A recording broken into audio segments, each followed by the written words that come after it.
오늘 점심, 혹시 산더미처럼 쌓인 업무에 치여 모니터 앞에서 샌드위치 하나로 대충 한 끼를 때우지 않으셨나요? 한 손으론 마우스를 바쁘게 딸깍거리며 다른 한 손으론 비닐을 벗긴 차가운 빵 조각을 씹어 삼키는 그 익숙하고도 씁쓸한 현대인의 풍경 말입니다. 만약 당신이 오늘 그렇게 점심을 해결했다면 소름 돋게도 당신은 수백 년 전 피도 눈물도 없던 자본가들이 만들어낸 가장 완벽하고 악랄한 노동 착취 시스템에 아주 자발적으로 동참하신 겁니다. 간편함이라는 이름표를 달고 우리의 일상을 파고든 이 음식의 진짜 얼굴은 그리 아름답지 않거든요. 우리가 그토록 간편하고 맛있다며 즐겨 먹던 그 달콤하고 짭짤한 빵 쪼가리.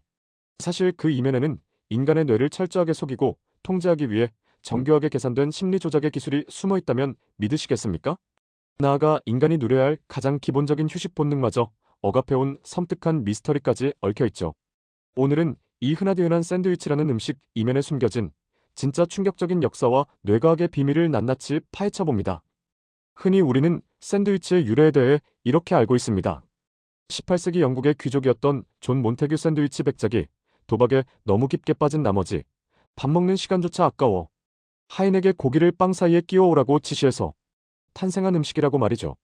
카드게임에 미쳐버린 탐욕스러운 귀족이 만들어낸 게으름의 산물. 이것이 교과서에도 실리고 우리가 상식처럼 믿어왔던 샌드위치의 탄생 설화입니다. 하지만 정말 그럴까요? 최신 역사학자들의 연구에 따르면 이 이야기는 그의 정적들이 백작을 깎아내리기 위해 악의적으로 퍼뜨린 가짜 뉴스일 확률이 매우 높습니다. 실제 기록 속 샌드위치 백작은 도박꾼이 아니라 영국 해군 장관으로서 밤낮 없이 책상에 앉아 골치 아픈 국정을 돌봐야 했던 지독한 워커홀릭이었습니다. 밀려드는 서류 더미 속에서 도저히 식탁으로 자리를 옮길 여유조차 없었던 그가 생존을 위해 선택한 궁여지책이 바로 이 빵이었던 겁니다. 즉, 샌드위치는 도박꾼의 핑계거리가 아니라 책상 앞을 한시도 떠나지 않고 일을 계속하기 위해 발명된 인류 최초의 슬픈 업무용 도구였던 셈입니다. 그런데 여기서 기묘한 역사의 우연이 하나 발생합니다. 귀족의 독특한 식습관으로 끝날 뻔했던 이 음식이 산업혁명 시기를 기점으로 갑자기 폭발적인 인기를 끌게 된 겁니다. 마치 바이러스처럼 전 유럽의 공장지대로 퍼져나간 이 빵 조각. 도대체 왜 자본가들은 노동자들에게 이 샌드위치를 권장, 아니 사실상 강요했을까요?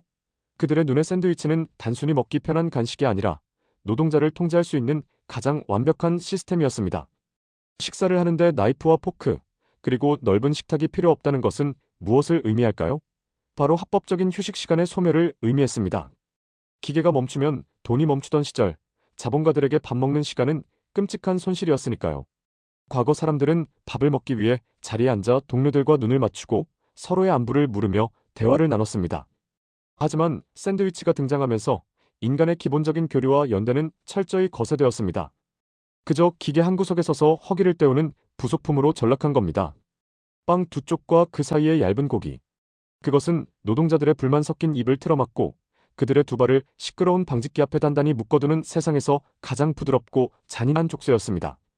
실제로 19세기 런던의 공장주들이 남긴 기록을 보면 섬뜩하기까지 합니다.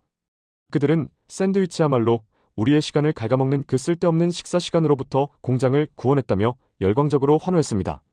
식사라는 신성한 행위를 오직 생산성을 끌어올리기 위한 영양소 주입이라는 차가운 효율성의 영역으로 끌어내린 역사적 순간이었죠. 밥을 먹는 행위조차 자본의 논리에 완벽하게 포섭되어 버린 것입니다. 그리고 수백 년이 흘러 AI가 글을 쓰고 그림을 그리는 21세기가 된 지금, 우리는 무엇이 달라졌을까요?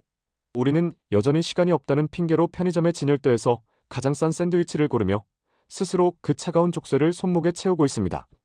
자, 그렇다면 우리는 그저 바쁜 현대 사회의 압박감 때문에 어쩔 수 없이 샌드위치를 먹는 걸까요? 아닙니다. 여기서부터 진짜 무서운 식품공학과 뇌과학의 기막힌 협잡이 시작됩니다. 우리의 뇌는 이미 샌드위치에 중독되어 있거든요. 도대체 왜 우리는 샌드위치 한 입을 베어 물 때마다 그렇게 강렬한 만족감과 위로를 느끼는 걸까요? 글로벌 식품공학자들은 샌드위치와 햄버거 같은 구조의 음식을 두고 합법적으로 유통되는 마약이라고 부르는데 주저하지 않습니다. 그들이 말하는 중독의 비밀은 바로 역동적 대비 다이내믹 컨트래스트라는 뇌과학적 트릭에 있습니다. 아주 간단명료하지만 인간의 이성으로는 절대 거부할 수 없는 치명적인 맛의 설계가 이 안에 숨어 있죠. 원래 인간의 뇌는 똑같은 식감과 똑같은 맛을 여러 번 계속해서 씹게 되면 금세 지루함을 느끼고 감각 특이적 포만감이라는 스위치를 켭니다. 즉, 아직 위장에 빈자리가 남아있어도 뇌가 먼저 질려버려서 수저를 내려놓게 만드는 훌륭한 생존 방어 기제죠. 그런데 샌드위치는 이 뇌의 까다로운 방어 시스템을 아주 비웃듯이 완벽하게 무력화시킵니다. 왜냐고요? 샌드위치는 단 한 번에 베어 물므로 여러 가지 자극을 한꺼번에 쏟아내기 때문입니다. 상상해보시죠. 오븐에서 구워내 겉은 바삭하지만 속은 폭신한 빵. 그 사이에 숨겨진 아삭하게 부서지는 신선한 양상추. 그리고 입안 온도에 맞춰 부드럽게 녹아내리는 짭조름한 치즈와 육즙을 가득 머금은 쫄깃한 고기 패티까지. 우리가 입을 벌려 이 모든 것을 한 입에 넣고 씹는 단 1초의 순간 우리의 뇌는 극도의 혼란에 빠집니다. 동시에 45가지의 완전히 다른 질감과 맛의 음식을 한꺼번에 먹고 있다고 착각하게 되는 것이죠. 뇌가 감각에 질려서 포만감 스위치를 누를 틈조차 주지 않고 시냅스에 계속해서 미친 듯이 새로운 쾌락 자극을 때려박는 겁니다. 이때 우리의 뇌에서는 코카인을 흡입할 때와 맞먹는 엄청난 양의 도파민이 마치 불꽃놀이처럼 폭발하게 됩니다.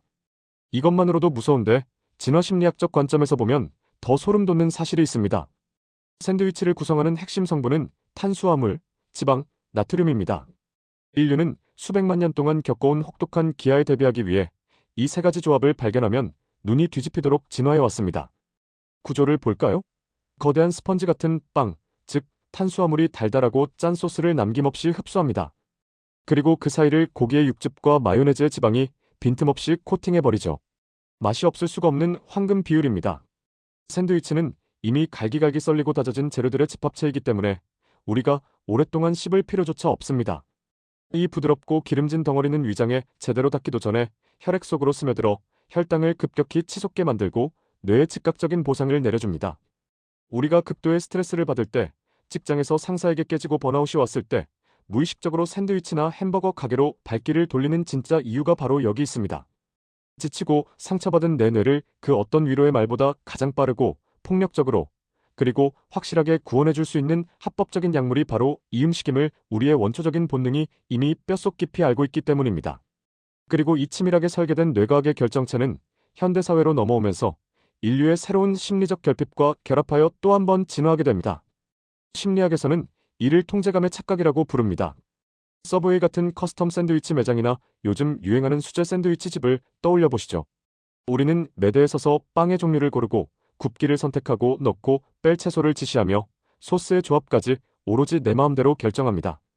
내가 원하는 대로 완벽하게 통제된 나만의 작품을 만드는 이 과정.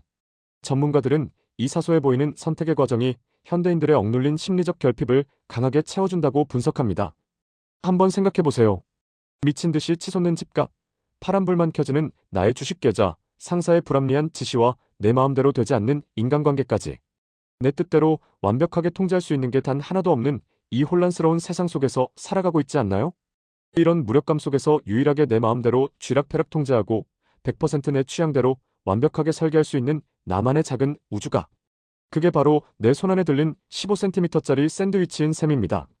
최근 인스타그램이나 유튜브에서 엄청난 유행을 끌었던 속이 터질 듯 꽉 찬 이른바 뚱드위치의 열풍이나 단면을 예쁘게 잘라 사진을 올리는 심리도 정확히 일맥상통합니다.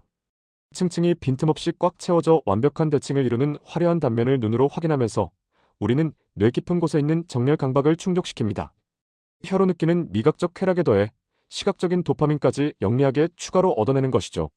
18세기 노동자들을 올가매던 평범한 빵 사이의 고기가 21세기의 현대인들에게는 팍팍한 일상의 불안을 잠재우고 내 삶의 주도권을 아주 잠시나마 되찾게 해주는 눈물겨운 치유의 의식으로 진화하게 된 것입니다.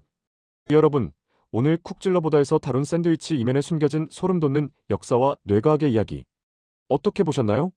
매일 무심코 먹던 점심 메뉴가 조금은 다르게 느껴지시나요? 수백 년 전 피도 눈물도 없는 자본가들이 우리의 시간을 뺏고 기계 앞에 묶어두기 위해 만들었던 그 지독한 효율성의 족쇄는 이제 우리가 이 고단하고 벅찬 하루를 버텨내기 위해 스스로 선택한 작고 가장 맛있는 위로가 되었습니다. 결국 우리가 모니터 앞에서 혹은 혼자 앉은 좁은 테이블에서 샌드위치를 찾는 건 단순히 배가 고파서가 아니었을 겁니다. 그것은 통제 불능에 지친 일상 끝에 당장 나를 구원해달라고 뇌가 보내는 가장 간절한 SOS 구조 신호였는지도 모릅니다.